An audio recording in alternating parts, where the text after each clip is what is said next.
Oke, selamat pagi anak-anak. Kita akan melanjutkan materi hari ini tentang muatan IPS, yaitu potensi keadaan geografis Indonesia. Nah, anak-anak, pada minggu yang lalu kalian sudah belajar tentang keberagaman flora dan fauna yang ada di Indonesia ya.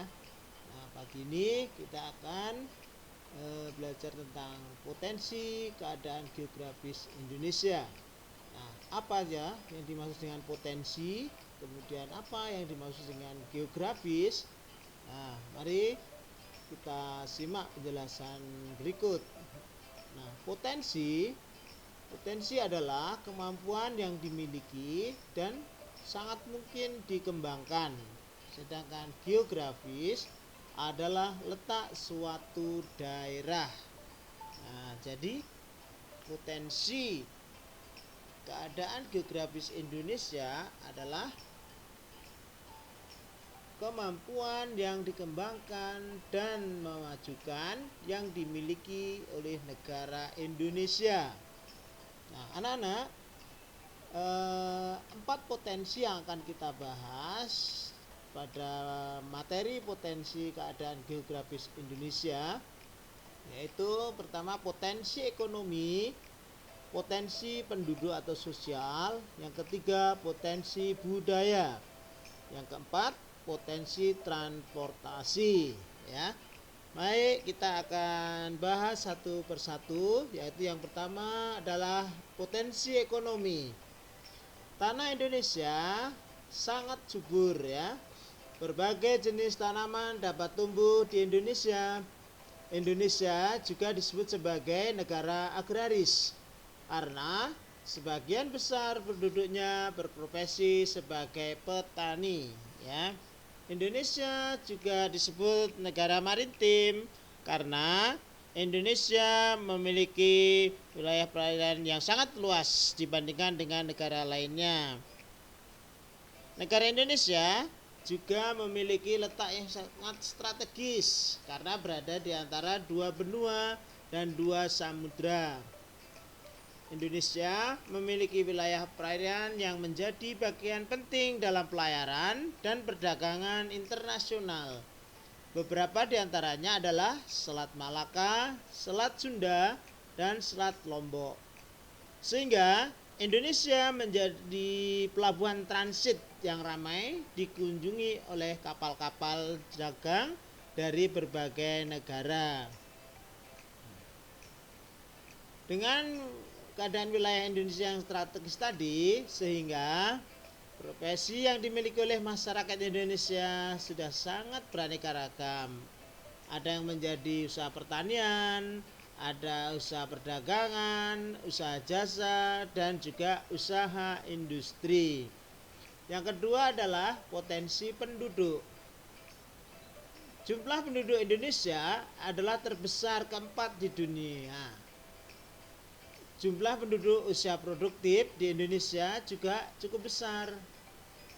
Nah, dengan hal ini keuntungannya adalah tersedianya sumber daya manusia untuk memenuhi kebutuhan tenaga kerja di dalam negeri.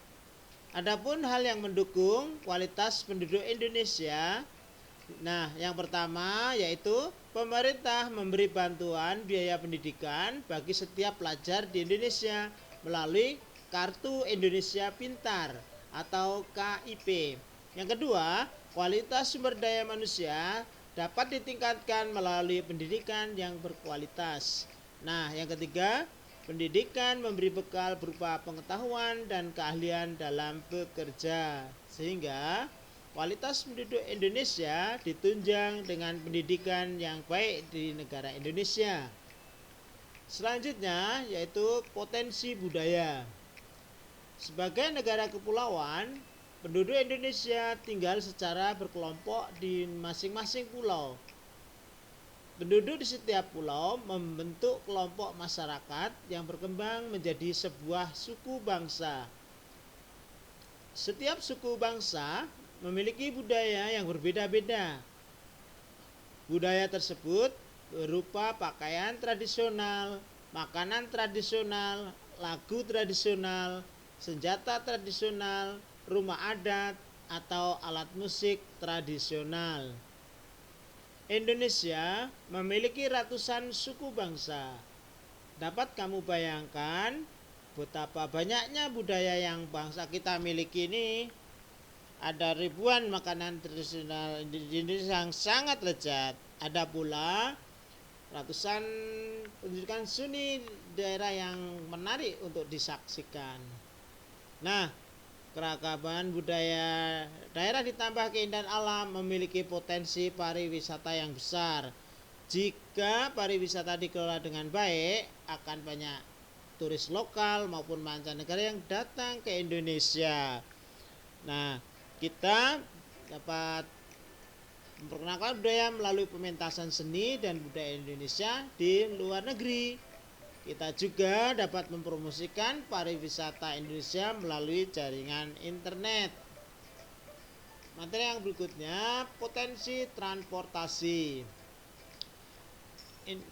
Sudah diketahui Indonesia merupakan negara kepulauan.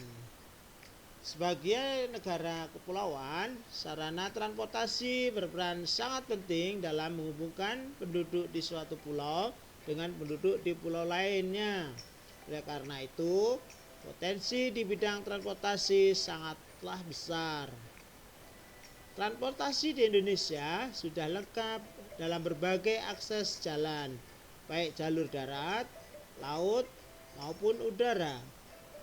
Semua alat transportasi di Indonesia sangat berperan untuk kemajuan negara. Nah, anak-anak, itu tadi materi tentang potensi keadaan geografis Indonesia ya. Kalian sudah pelajari ini. Kita akan lanjutkan materi IPS ini untuk minggu depan.